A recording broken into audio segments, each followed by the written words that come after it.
Hai Ji, Halo Kianti. halo, apa kabar? Baik, makasih lo udah diajakin Thank you ya udah nyempatin waktunya nih untuk Instagram Live malam ini. dengan Gue senang tau lo hati. sibuk banget. Masih jam Masih 8 pagi di pagi ya? sini. Belum belum sibuk, masih pagi. Oke, semoga nggak kepagian ya. Aman, aman. Thank you. Aman ya. Mm-mm. Kayaknya sih you don't need any more introduction because everybody knows who you are ya. Ya, yang selalu sering bikin trending topik juga di Twitter. Waduh, Ya nggak sih? So, how's New York? New York is How's New cold. York? eh Ya.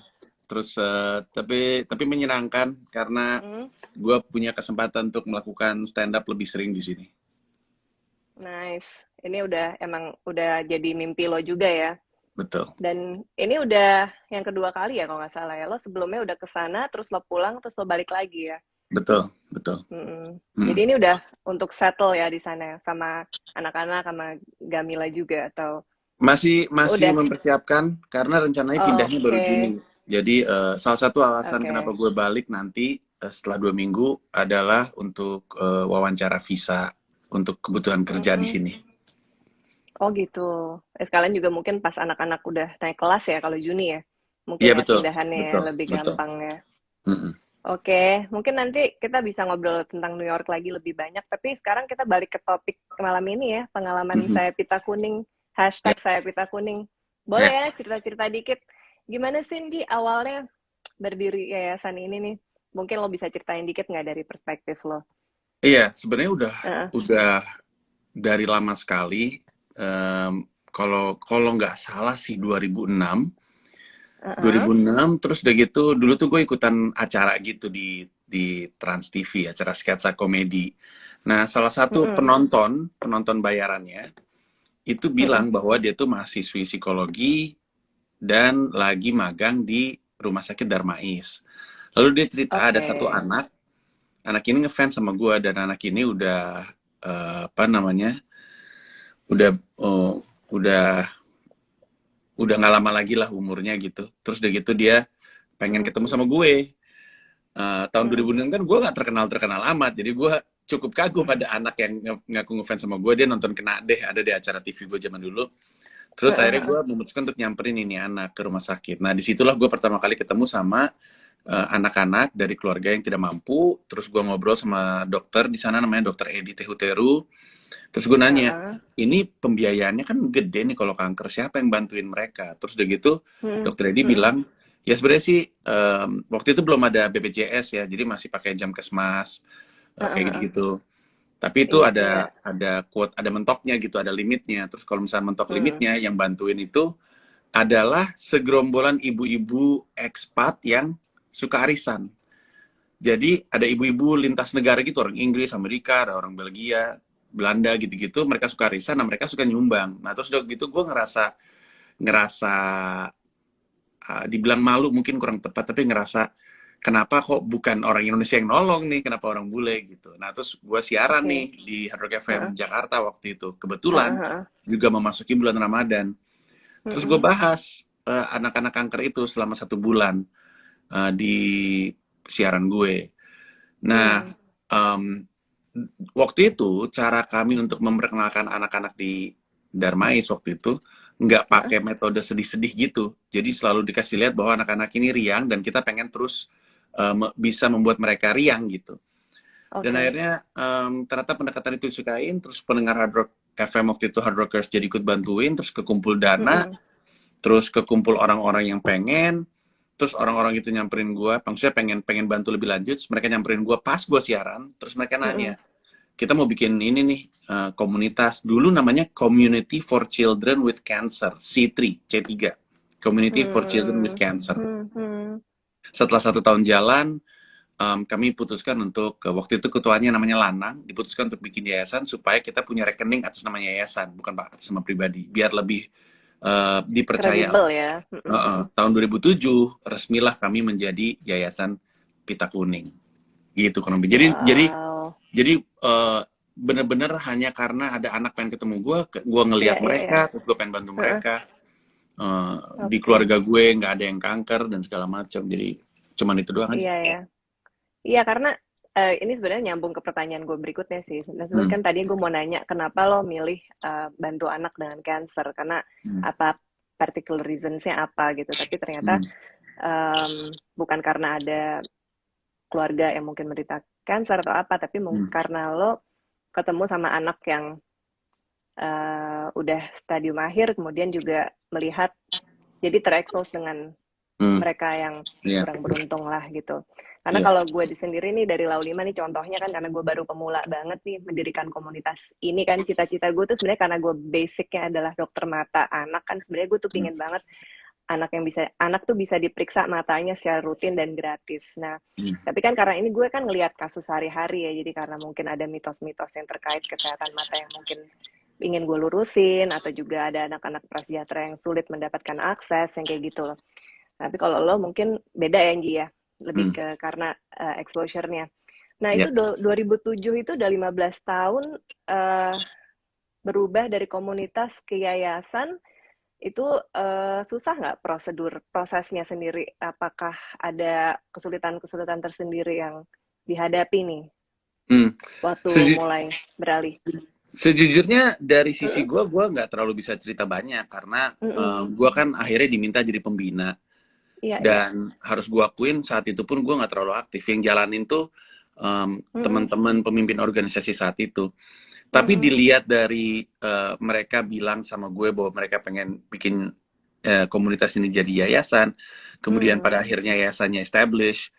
mm. Kelihatannya sih, kalaupun ada kesulitan, kesulitannya bisa dengan baik mereka atasi gitu. Karena pada akhirnya Oke. jalan juga sejak 2007 dan seterusnya gitu. Kayaknya sih nggak terlalu, kalau gue nggak salah nangkep sih kayaknya sih nggak terlalu ribet. Atau emang tim kami saat Heeh. itu emang keren aja sehingga mereka bisa menyelesaikan masalahnya. Iya ya, karena it's a team effort ya. Siapa Hmm. aja sih, Ji, teman-teman dari eh, komunitas ini Kalau dulu yang sekali, mm-mm, yang dulu, yang awal banget ya. yang awal iya. Heeh, Dulu ada gue sendiri, terus udah gitu ada Lanang, terus udah gitu heeh. ada Erwin waktu itu, terus udah gitu Steny Agustaf juga terlibat waktu itu udah sejak sejak awal, Heeh, walaupun belum langsung aktif. Terus udah gitu, wow banyak nama, ada namanya Citini, tapi nama-nama ini heeh. udah nggak di Pita Kuning lagi, Hmm, mereka udah punya aktivitas-aktivitas lain. Dari rombongan pertama mm-mm. yang masih bertahan tuh tersisa gue. Dan Dokter Edi Tehuteru, tapi Dokter Edi kan bukan di yayasan ya. Beliau adalah dokter yang Heeh, selalu jadi mitra kami gitu. oke. Iya, iya, iya. Iya, jadi orang pengurusnya sendiri sudah mulai berganti ya. Yang awal itu lo yang Hmm. bertahan sampai sekarang ya. Nah, nah sebetulnya apa sih yang nggak di-cover sama BPJS sendiri? Kalau sekarang BPJS nih, kalau dulu Jamkesmas, Ya, apa sih yang Pita Kuning berikan di sisi mananya tuh yang kosong ya. yang Sebenarnya hampir semua udah di-cover sama BPJS. mm-mm, BPJS itu sangat sangat sangat membantu kalau dalam urusan penanganan kanker karena obat-obatnya banyak ke-cover. mm-mm, Makanya dari sebelum BPJS ke setelah BPJS kami jadi bisa bantu lebih banyak orang karena biaya per anak yang dikeluarkan jadi turun. Sehingga bantuannya bisa lebih banyak. Tapi di luar itu, Pita Kuning kan pada prinsipnya kan ingin membuat anak-anak tetap menjadi anak-anak dan membuat anak-anak mm-mm, ada dalam kondisi psikologis yang menyenangkan, secara sosial juga baik gitu. Ini membuat mm-mm. Pita Kuning tuh geraknya tuh nggak cuma di urusan pengobatan, ada di hal-hal lain gitu. Bahkan kalau perlu, kalau misalkan ada keluarga yang rumahnya nggak ada pintunya, ya kita mesti menyiapkan supaya pintunya ada gitu, karena itu berkaitan dengan kebahagiaan Oke. di rumah, kesehatan di rumah. Termasuk melakukan aktivitas-aktivitas seperti misalnya yang waktu itu bareng sama eh, apa namanya lo juga waktu itu kita Heeh, ke iya, iya. Ancol, Heeh, jadi udah banyak kegiatannya. Tapi sih iya, iya. intinya apapun yang kami bisa untuk memastikan keluarganya dalam kondisi yang bahagia, terus anak-anaknya bisa terus menjadi anak-anak, itu kami bantu dan itu kadang-kadang datang dengan biaya dan itu bukan sesuatu yang di cover sama BPJS gitu. Iya. Mungkin itu yang disebut di eh, layanan psikososial yang tailored ya untuk anak-anaknya ya. Karena tiap eh, tiap anak dan kondisi keluarganya kan pasti berbeda-beda ya. Jadi Ya, disinilah Pita Kuning itu memberikan pendampingan atau layanan yang tailored untuk tiap anak gitu ya. ya. Gitu nggak? Ada Bener nggak? Andrio lagi. Iya, tadi gue sempet ngomong sama kita Anak-anak sudah nonton ya. anak-anak Triguna. Iya, gitu. Oke, kegiatannya apa aja sih, Ji, selama 15 tahun ini? Selain ya memang sih gue juga baru ya, ada Hmm. lihat family gathering atau apa. Tapi sekarang ini kalau nggak salah kan ada 43 anak ya yang dalam pendampingan kalau nggak salah kemarin gue cek. Tentu saja kan ini angka sekarang ya, karena kan begitu anaknya udah usia 18 tahun itu udah lulus ya. Maksudnya udah nggak merupakan nggak mendapatkan pendampingan lagi dari Yayasan Pita Kuning. Ya, Karena betul. iya betul ya. Hmm, fasilitasnya apa aja nih, Ji, selama ini yang diberikan? Tadi kan sempat bilang kalau misalnya rumahnya ternyata nggak ada pintu atau apa, tapi mungkin em, pengalaman-pengalamannya selama ini apa aja untuk pendampingan yang Secara umum sih, Heeh, dari sisi pendampingan, heeh, jadi gini, Pita Kuning heeh. itu karena gue ngikut dari awal banget sampai sekarang. Iya, iya, iya. Yang paling menarik dari Pita Kuning itu adalah bagaimana dia tumbuh sebagai sebuah yayasan. Dari yayasan yang selalu ditinggal sama anggotanya karena selalu mengandalkan relawan, Heeh. sampai jadi yayasan yang punya sistem yang tertata dan baik, sampai lebih progresif lagi dari itu. Jadi Heeh. sebenarnya secara layanan tuh tidak begitu banyak berubah. Ada pendampingan, Heeh. dipertemukan psikolog juga, psikolog anak. Heeh. Ada bantuan kendaraan, dibantu dicariin akses. Karena kami bermitra dengan yayasan-yayasan lain. Karena yayasan kanker anak bukan Hmm, cuma Pita Kuning. pasti. Ada Heeh. YKKI, ada YOAI, Heeh. ada Heeh. Rachel House, Heeh. ada apa lagi ya, lupa, mohon maaf nih teman-teman yayasan lain kalau lupa, tapi yang lain tuh punya spesialisasi juga. Ada yang punya rumah singgah, Pita Kuning nggak punya rumah singgah soalnya.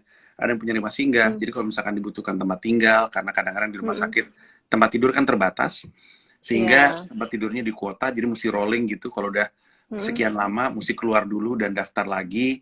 Nah, ketika keluar dulu Heeh. mesti punya tempat tinggal karena mereka datang dari banyak kota di Indonesia.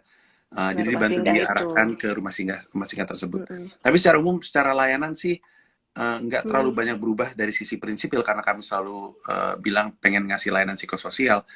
Iya, iya, Tapi iya. lebih ke bagaimana yayasannya bekerja yang berubah cukup drastis sampai dengan sekarang gitu. Oke, dan itu semua tim effort ya. Berarti Betul. timnya solid banget dong ya kalau gitu ya. Lumayan. Apa Lumayan solid namanya? ya. Heeh. Timnya tumbuh terus, ketua berganti, tapi setiap kali kami punya orang baru, semangatnya selalu sama. Gimana caranya kita sebagai yayasan bisa lebih baik supaya kita bisa bantu lebih banyak anak-anak di Indonesia. Gitu. Hmm. Suka dukanya apa? Suka dukanya, wow, banyak Sebagai banget. founder nih, pasti kan lo ada sukanya, ada dukanya. Kayaknya nggak terlalu banyak nih kalau dari gue tangkap. Bener nggak? Atau ada juga? Eh, dukanya tentu banyak. Kita ngomongin Mm-mm. dari sisi ditinggal sama anak-anak aja ya. Itu kan Iya. Mm-mm. Mm-mm. 15 tahun berada di sini dan ditinggal sama anak-anak ini kan lumayan nyisa juga ya, makanya Mm-mm. sejumlah relawan itu mesti dan Peksos itu mesti ada waktu istirahatnya karena nanti bisa bisa bisa berdampak gitu. Gua aja ngelihat sejumlah kematian di depan Mm-mm. mata tuh traumatis gitu. Terus Iya. apa namanya? Jadi kalau dari sisi anak-anak aja dukanya banyak, tapi gue berusaha untuk bilang sama diri gue sendiri sama teman-teman untuk dan ini akan terdengar aneh, tapi lu Mm-mm. nggak bisa setiap kali ditinggal sama anak-anak terus lu ngedrop sampai yang aduh gila Mm. sedih banget, nggak bisa kayak gitu. Iya, Bukannya iya, nggak iya. pengen bilang lu nggak punya hati, tapi Mm-mm. lu dibutuhkan untuk ada dalam kondisi yang oke untuk bantu anak-anak. You can't help someone if you need help. Kayak kalau kita naik pesawat, Mm. kita dikasih tahu kan Mm. kalau misalnya masker oksigen jatuh, kita dulu pakai, baru Mm-mm. pakein orang. Karena kita Iya, mesti iya. memastikan kitanya bisa dalam kondisi ngebantu dulu. Nah, jadi itu aja Iya. satu satu kesulitan tersendiri. Terus Mm-mm. belum lagi duka dari sisi walaupun kami sedang berusaha untuk melakukan hal baik, orang jahat tuh selalu ada kepada kami. Dan itu akan dialami sama siapapun sih. Orang jahat ada di mana-mana dan Mm. cara orang Mm. jahat nyari uang juga jahat-jahat gitu. Mm-mm. um, Terus udah gitu belum lagi dari sisi apa namanya rumitnya menjalankan yayasan, karena gue harus mengakui gue udah ngerjain banyak hal di dunia ini, ngerjain perusahaan, jalanin terus stand up. Paling berat tuh jalanin Pita Kuning, itu paling berat. Makanya gue bersyukur punya ketua-ketua yang oke sampai dengan hari ini. Kalau sukanya tentu banyak sekali. Kembali dari sisi pasien, kadang-kadang kita kagum bagaimana anak-anak ini. Ya mereka kalau dibilang nggak ngerti, nggak juga. Mereka ngerti sebenarnya. Mereka ngerti kondisinya mereka. Tapi karena mereka anak-anak ya, eh, semangat menjadi anak-anak itu kadang-kadang sinarnya tuh jauh lebih gede daripada apa kegelapan penyakitnya gitu. Dan itu Iya, iya. sangat-sangat menginspirasi gitu. Dan gue selalu bilang sama orang-orang, kalau lu lagi sedih, bantu orang deh. Kalau lu ngerasa sedih, hidup lu lagi sedih nih, ada banyak orang sedih di Indonesia kan. Ada yang sedih, ada yang stres, ada yang depresi. Salah satu cara paling mujarab untuk mengatasi kesedihan adalah dengan membantu orang lain. Nah, kita semua pernah sedih, gue juga tidak terkecuali gitu. Kesedihan kita tuh sirna ketika kita terlibat dalam kegiatan-kegiatan seperti ini, karena bukan cuman kita jadi lebih bersyukur dan ngerasa, aduh apa sih yang lagi gue sedihin nih, gue lagi ngebantu orang-orang yang lebih butuh bantuan daripada gue, tapi di sisi lain seneng ngelihat orang ikut seneng gitu. Bantuan yang gue berikan kepada Pita Kuning tuh nggak ada apa-apanya lah dibanding apa yang teman-teman Pita Kuning sendiri lakukan. Gue tuh lebih dimanfaatkan aja fakta bahwa saya ini terkenal. Jadi kalau ketemu sama ibu-ibunya, gue kalau ke rumah sakit Darmais atau kadang-kadang ke Pita Kuning, lebih banyak ibu-ibunya yang pengen ketemu sama gue, bapaknya yang pengen ketemu sama gue. Kalau ada family gathering, yang gue samperin tuh banyak ibunya dan anaknya, karena mereka lebih kenal gue daripada anak-anaknya. Jadi kehadiran gue aja udah bikin mereka seneng. Gue berusaha untuk selalu ngobrol sama mereka, selalu nyamperin mereka. Waktu di Ancol tuh setiap bis gue masukin satu persatu, gue bercandain dan segala macamnya. Dan itu membawa kebahagiaan tersendiri. Nah, sukanya adalah, harus gue akuin, gue suka sekali melihat kondisi Pita Kuning saat ini. I'm very proud of my team gitu. Karena gue tahu dulu seperti apa, dan bukan ngejelekin yang dulu ya, tapi dulu tuh udah bagus, sekarang jauh lebih rapih gitu. Seneng ngeliat progresifnya gitu. Jadi banyak kesukaan dan tentu banyak kedukaan, tapi ya itu konsekuensi dari jalanin sebuah yayasan kanker anak gitu. Iya, iya, iya. Hebat sih, solid banget ya timnya ya. Dan kebetulan lo selalu ketemu sama orang-orang yang satu visi ya. Memang selama ini berjalan dengan lancar dalam hal itu. Kalau dari Dibilang lancar sih enggak juga, karena enggak wajar aja kalau lancar mulu. Iya. Cuman semua orang di yayasan pada akhirnya percaya bahwa kalau emang ini tempat untuk gue akan ada di sini. Ketika gue udah mulai ngerasa ini udah bukan tempat untuk gue akan keluar. Dan kami memperlakukan itu biasa aja. Jadi keluar masuknya orang itu nggak perlu disambut sebagai drama. Orang keluar, ya sedih, dia udah lama banget terus dia keluar. Biasa aja gitu. Dia keluar karena dia ngerasa ada lagi tempat yang cocok sama dia. Dan ketika ada orang masuk, senang sekali dia masuk gitu. Nggak usah, santai aja gitu. Ketika kami udah mulai jadi seperti itu, sisanya adalah rotasi yang alami aja gitu. Nggak selalu kami satu visi, nggak selalu kami kompak. Tapi kami tahu yang paling harus dibela adalah anak-anak. Dan untuk itu kami bisa jalan sampai dengan sekarang gitu. Ini gue mesti tegesin karena pasti orang pada nonton gitu, dan orang akan bilang, tapi kan nggak gitu. Ya. Kenapa sih namanya Pita Kuning? Kalau boleh tahu. Pita Kuning itu kan kalau misalkan apa namanya, lambang simpati untuk kekerasan, pita hitam. Kalau untuk AIDS, pita merah. Kalau kanker payudara, pita pink. Kalau kanker, pita kuning. Jadi memang itu ada sejumlah ininya. Nah, sebenarnya yayasan kami itu Yayasan Pita Kuning Anak Indonesia. YPKAI. Panjang ya, tapi lebih kenalnya. Akhirnya jadinya Pita Kuning, karena lama-lama semuanya manggil kami Pita Kuning, Pita Kuning, Pita Kuning, Pita Kuning. Dan itu datang dengan konsekuensi ya. Secara brand awareness jadi lebih baik. Waktu itu zamannya ketua kami Tias, ya, Tias Handayani, dia yang punya keinginan untuk jadiin Pita Kuning aja deh, jadi kayak brand gitu. Tapi ada konsekuensi yang untungnya nggak terlalu besar konsekuensinya. Ketika orang dengar Pita Kuning, dia pikir kanker tok gitu. Padahal kami bergerak di kanker anak. Makanya kadang-kadang orang suka pada datang, ada bapak gue kanker, atau istri gue kanker gitu, atau anak gue udah 27 tahun kanker.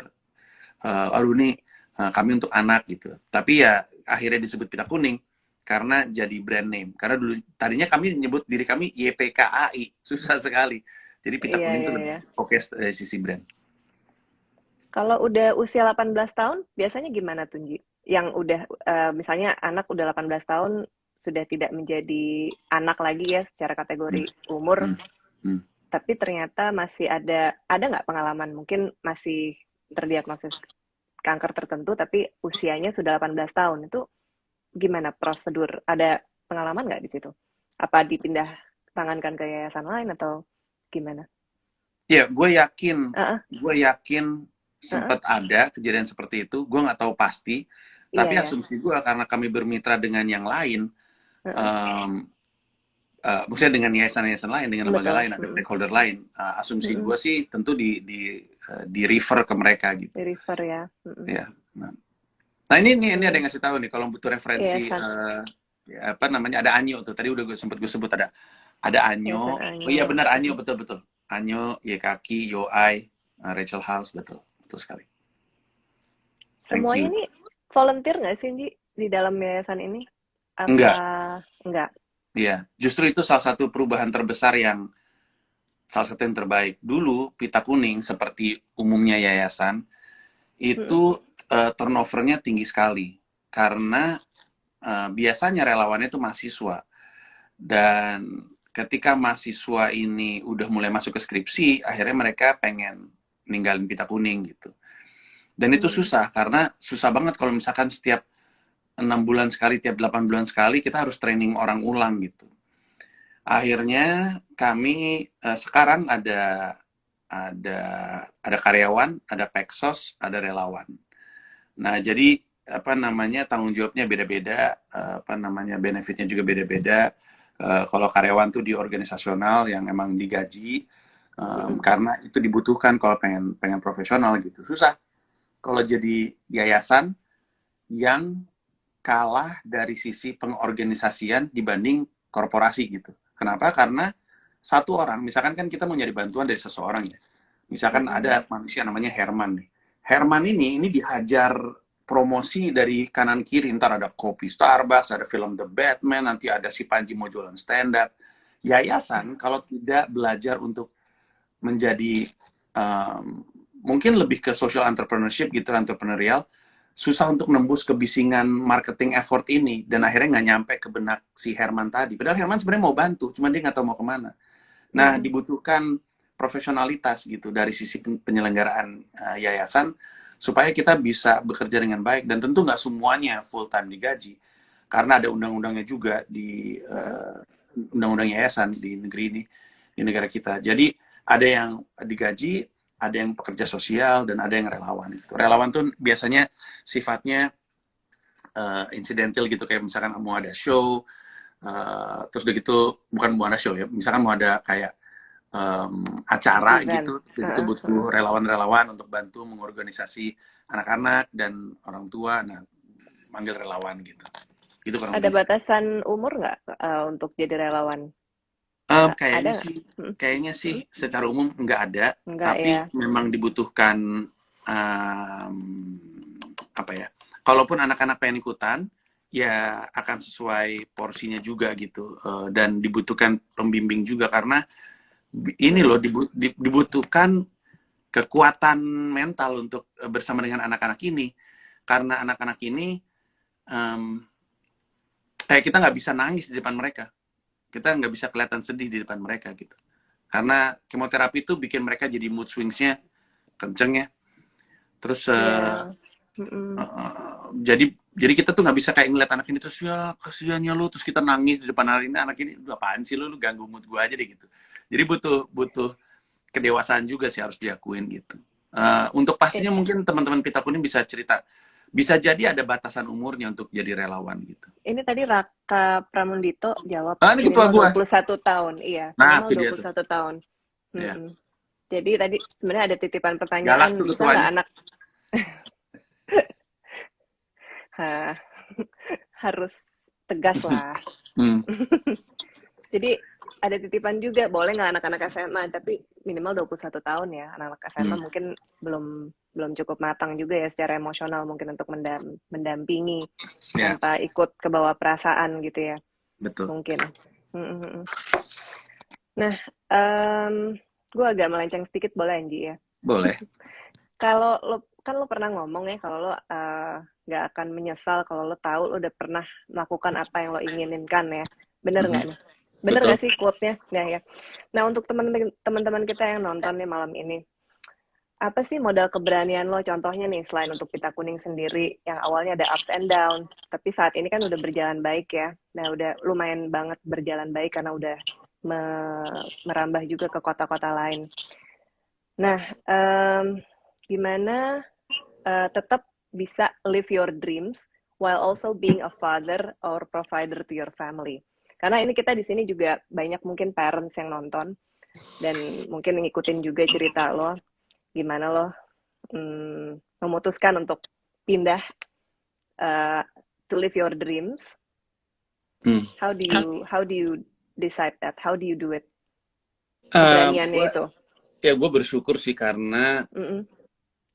untuk gue bisa mewujudkan cita-cita gue, mimpi dan cita-cita gue itu Mm-mm. kebetulan Ya. bersamaan dengan usaha gue dan Gamila memastikan cita-cita anak-anak terpenuhi gitu. Jadi makanya gue nggak berani untuk kayak ngasih nasihat atau ngasih masukan karena kan Mm-mm. situasi keluarga beda-beda gitu. Tapi gue Ya bersyukur ya. bahwa dengan gue ke New York itu ada banyak hal yang juga bisa dimanfaatkan sama keluarga gue. Mm-mm. Anak gue yang laki-laki ini um, mulai ngerasa bahwa dia lebih ingin pendidikan yang lebih spesifik sesuai dengan apa yang jadi minat dia. Sementara dia tuh Mm-mm. bentar lagi mau masuk SMA. Di saat yang bersamaan, gue dan Gamila tuh juga suka sekali dengan pendidikan vokasional gitu. Tapi Oke. sayangnya di Indonesia Di tuh Indo. pendidikan Mm-mm. vokasional tuh nggak tahu kenapa tuh dianggap levelnya tuh lebih rendah dari pendidikan formal biasa gitu. Kayak Oh, SMK tuh ya ya selalu ya. dipastikan tuh di bawah SMA gitu. Padahal Heeh, heeh. sebenarnya kan nggak juga gitu. Pada Ya. akhirnya pendidikan vokasional di Indonesia tuh tidak sematang, tidak nggak mau bilang baik ya, tidak sedewasa Mm-mm. pendidikan vokasional di Amerika Serikat gitu. Sehingga kedua anak gue tuh sangat nyeni gitu, sangat berkesenian, seneng bikin gitu. Nggak seneng ngisi titik-titik gitu, lebih seneng bikin sesuatu. Dan gue ngerasa ini bagian dari perjuangan gue juga gitu. Gue berjuang untuk karir stand up gue, dan dengan itu gue memperjuangkan sesuatu untuk pendidikan anak-anak gue. Pada saat yang bersamaan, Ya ya. Gamila senang dengan New York. Uh, Ya. Gamila ngerasa vibe kotanya ini akan membantu juga dari sisi karirnya dia karena dia juga dia dia bikin album. Bentar lagi dia akan ngerilis lagu baru, kolaborasi Nyanyi sama ya. dia, nyanyi Lale Ilmanino. Hmm. Kemarin dia Hmm. ngeluarin lagu udah Balada Kaum Cembokur, udah bisa ada di Spotify, bisa didengerin. Tapi nanti dia bisa memproduksi lagu yang digubah sama Lale Ilmanino dan akan rilis bentar lagi. Nah, ketika ada di New York, harapannya itu membantu dia dari sisi proses kreatif. Dia juga nulis dan ngedirect series dan moga-moga di New York juga. Oke. Jadi gue sih bersyukur ini Mm-mm. ngebantu mimpi semua orang untuk jadi baik sehingga itu memudahkan gue untuk melakukan apa keputusan ini gitu. Ya, jadi ternyata kepindahan lo itu nggak cuman murni untuk lo aja, tapi ternyata anak-anak lo juga memang mendapatkan pendidikan yang diinginkan dan Gamila pun juga itu ya. Mm-mm.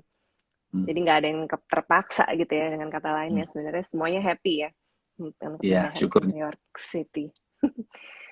Oke, nah gue mau ini aja nih. Pita Kuning ini kan sejauh ini sudah memberikan pendampingan untuk anak-anak yang sudah terdiagnosis kanker kan, Ji ya.